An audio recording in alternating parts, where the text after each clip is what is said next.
Hello everyone, this side Manisha Maurya. हमने class 8th maths का chapter number 1 start किया था। इस चैप्टर का इंट्रोडक्शन मैंने आपको लास्ट 2 वीडियोस में कराया है। जिसने वो नहीं देखा प्लीज़ पहले वो जाके देख लें, क्योंकि मैंने उसमें प्रॉपर्टीज़ समझाई थी। और आज हम 8.1 का फर्स्ट क्वेश्चन करेंगे। इस क्वेश्चन में हमें आइडेंटिटी का यूज़ करके जितनी भी हमने जो प्रॉपर्टीज़ पढ़ी थी, डिस्ट्रीब्यूटिव, एसोसिएटिव प्रॉपर्टी, उन प्रॉपर्टीज़ का यूज़ करके इन क्वेश्चंस को सॉल्व करेंगे। तो पहले पहला वाला क्वेश्चन करते हैं। 2/3 minus into 3/5 plus 5/2 minus 3/5 into 1/6। तो यहाँ पे इस क्वेश्चन में सबसे पहले हमें क्या करना है, इन फ्रैक्शंस को रीग्रुप करना है। अब 2 ग्रुप बनाने हैं। जिन 2 फ्रैक्शन के बीच में इंटू का साइन है ना, उनके हमें ग्रुप बनाने हैं। तो पहला ग्रुप ये हो गया और दूसरा ग्रुप ये हो गया। ठीक है, इन दोनों ग्रुप्स को हमें साथ में लिखना है और ये जो बीच वाला नंबर है इसको अलग से लिख लेंगे। तो क्या करेंगे हम, -2/3 इंटू 3/5। ठीक है, फिर ये वाला -3/5 इंटू 1/6 और जो फ्रैक्शन बच गया उसको लास्ट में लिख लेंगे प्लस 5/2। ब्रैकेट में लिखेंगे रीग्रुप। हमने ऐसा क्यों किया है, इनको अरेंज करके रीग्रुप किया है।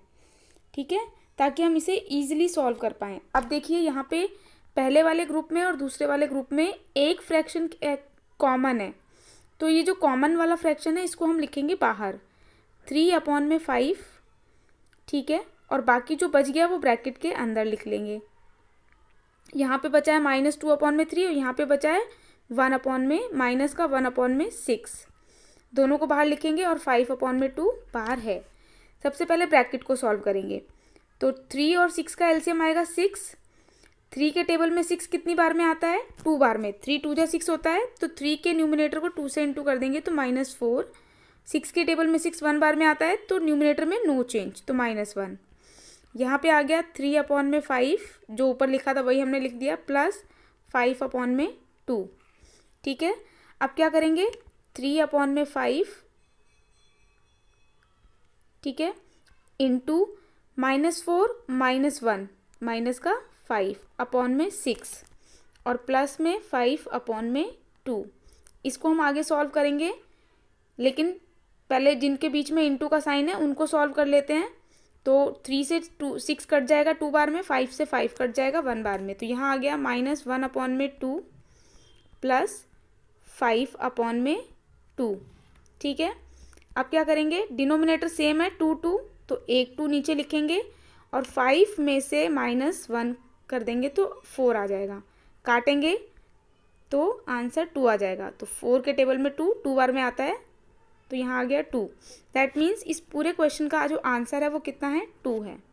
ठीक है, आई होप आपको ये फर्स्ट क्वेश्चन समझ में आ गया होगा। और एक चीज़ मैं आपको बताना भूल गई, जब हमने यहाँ पे कॉमन लिया था ना, जब हमने 3/5 को कॉमन लिया था, तो जैसे हमने यहाँ पे ब्रैकेट में रीग्रुप लिखा है ना, वैसे हमें यहाँ पे ब्रैकेट में ना डिस्ट्रीब्यूटिव प्रॉपर्टी का हमने ये जो कॉमन लिया है ये किसकी वजह से लिया है, किस प्रॉपर्टी की वजह से लिया है, डिस्ट्रीब्यूटिव प्रॉपर्टी की वजह से हमने 3/5 को कॉमन लिया है। तो हमें यहाँ पे मेंशन करना पड़ेगा कि हमने 3/5 किस प्रॉपर्टी की वजह से कॉमन लिया है। तो वो मैं लिखना भूल गई थी, आप लोग लिख लेना। ठीक है, ये तो था फर्स्ट क्वेश्चन का सॉल्यूशन।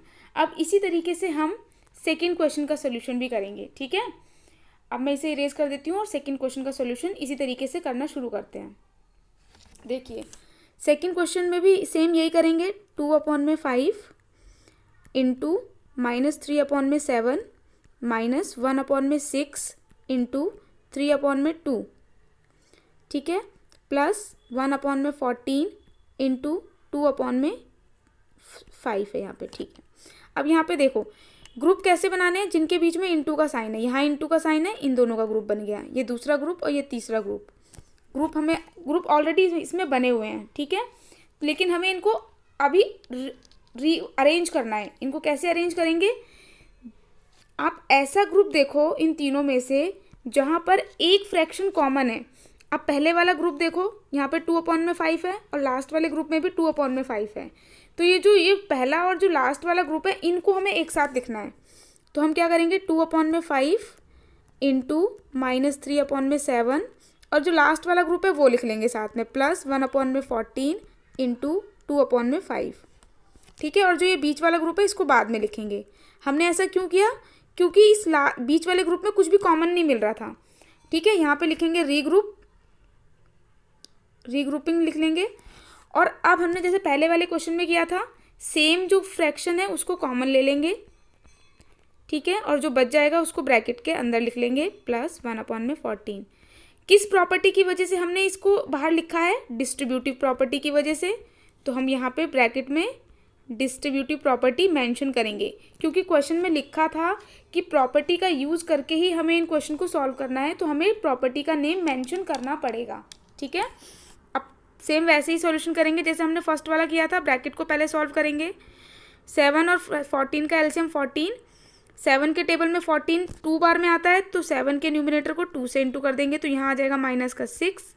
और यहाँ 14 है तो ऊपर न्यूमिनेटर में कोई चेंज नहीं होगा, 2/5।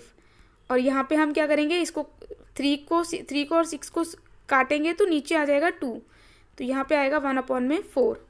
ठीक है, अब आगे का सॉल्यूशन कैसे करेंगे, देखिए यहाँ पे 2/5 हमें दे रखा है, वो हम एज इट इज़ लिख लेंगे। -6 और प्लस का 1 है, तो हमारा रिजल्ट क्या आएगा, -5/14। ठीक है, और यहाँ पे हमें -1/4 जो लिखा यहाँ पे दिया हुआ है वो हम एज इट इज़ लिख लेंगे।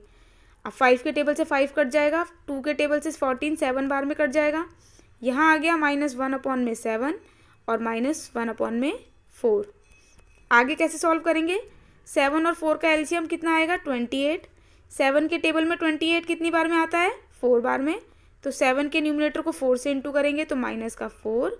4 के टेबल में 28 कितनी बार में आता है, 7 बार में, तो 4 के न्यूमिनेटर को किससे इंटू करेंगे, 7 बार में। ठीक है, तो यहाँ पे आ जाएगा -7, -4 क्या हो जाएगा, -11/28। ये आपका हो जाएगा आंसर। ठीक है, आई होप आपको दोनों क्वेश्चन समझ में आ गए होंगे। अगर आपको इन दोनों क्वेश्चन में से किसी भी क्वेश्चन में कुछ भी डाउट हो तो आप कमेंट सेक्शन में बता सकते हैं। और अगर आपको मेरी वीडियो अच्छी लगी हो तो मेरे चैनल को सब्सक्राइब करें, वीडियो को लाइक करें और शेयर करें। Thank you.